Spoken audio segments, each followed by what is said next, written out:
If my life should release notes for 2025, it will not be a minor release.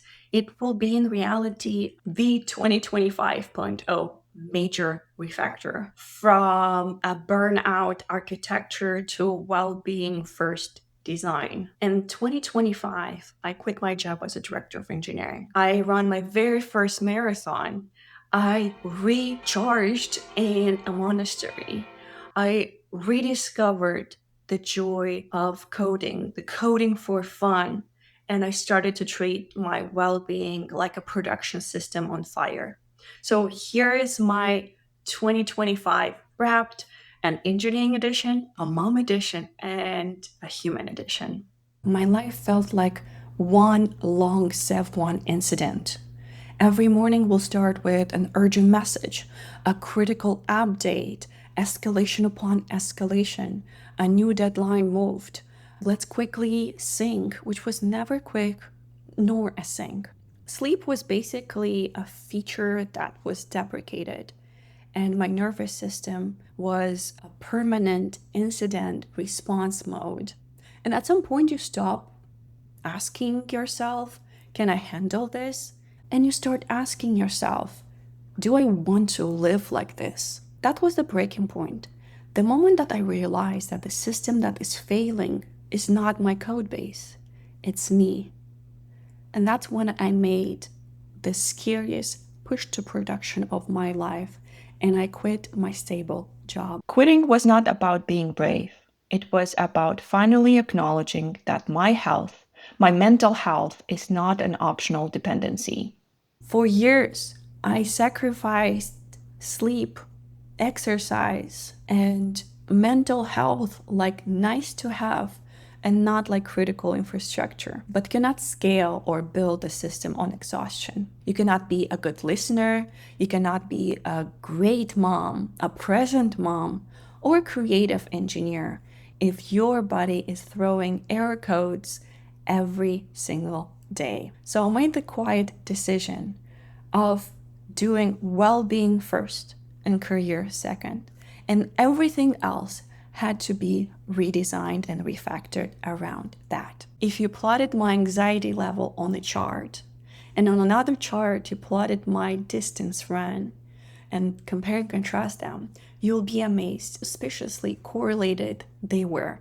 When life at work felt like unmanageable chaos, running became my debugger. With every kilometer I ran, it helped me step through another thought, another fear, another challenge, another question: what if this does not work out? Interestingly enough, is that from January to March alone, those 3 months, I ran more than I ran the prior year altogether.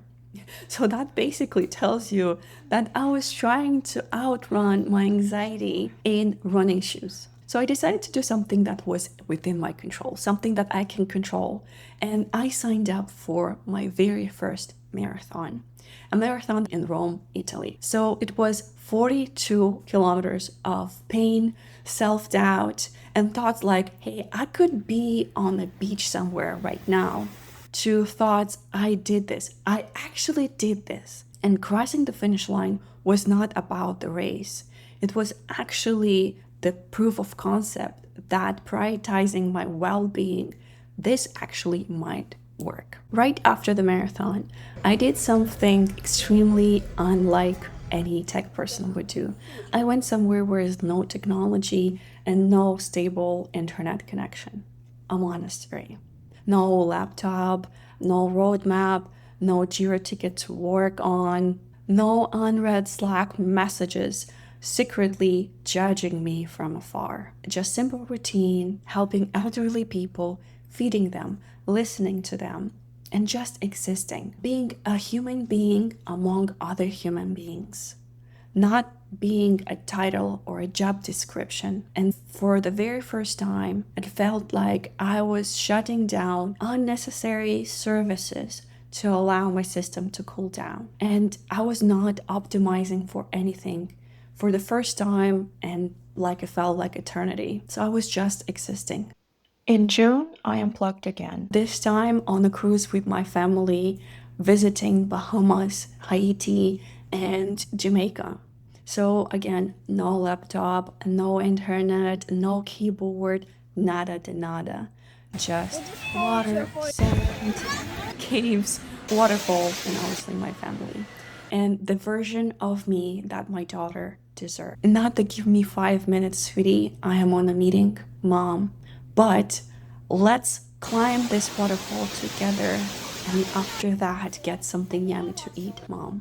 Seeing her devour and read Harry Potter book and hiding it so I'll not geek out about it was like a pure joy to see. Those days felt like shipping a new build of myself, one where present mom was not a feature flag toggle, rather the default setting. This year also felt like browsing my own Git history. Work trips took me to Portland, Seattle, San Diego, where I met my teams in person. I also grabbed a drink or a lunch with former colleagues. Even visited my very first workplace where I spent 8 years as a software engineer. It was like standing in front of version 1.1 of myself and seeing how many times I have refactored my career and reinvented myself since then. And in Italy, my daughter met my childhood best friend kids, and those tiny humans playing while the two originals watching and mesmerized and remembering where were we at that stage was like life doing a pull request of past and present. Between the flights, the monastery, and the waterfalls, something magical happened. I rediscovered the joy of coding for fun. Not coding to close a ticket, not coding or programming to hit a deadline, but coding because I had some personal ideas that I could not stop thinking about. This year, across all my accounts, professional and personal, I shipped about 1,000 commits. I closed about 134 PRs. I reviewed over 4,000 code reviews. But the thing that lit me up the most were the 62 hours that I spent in the morning before the school drop off coding my app, or the 200 plus hours in the evenings where I was coding again my app instead of watching TV, or there have been weekends where it was just me and that stubborn bug that will not cooperate. And when things finally worked, when things finally compiled, it was like a love letter to future me that it said, you still can do this. You still can code. You still are this. If you looked at my 2025 dashboard, you will see a lot of numbers. As I mentioned, I shipped across all my accounts about 1,000 commits this year, about 134 PRs closed. I ran more than 700 kilometers. I walked about 4,376 kilometers. I listened to about 52,000 minutes of music on Spotify.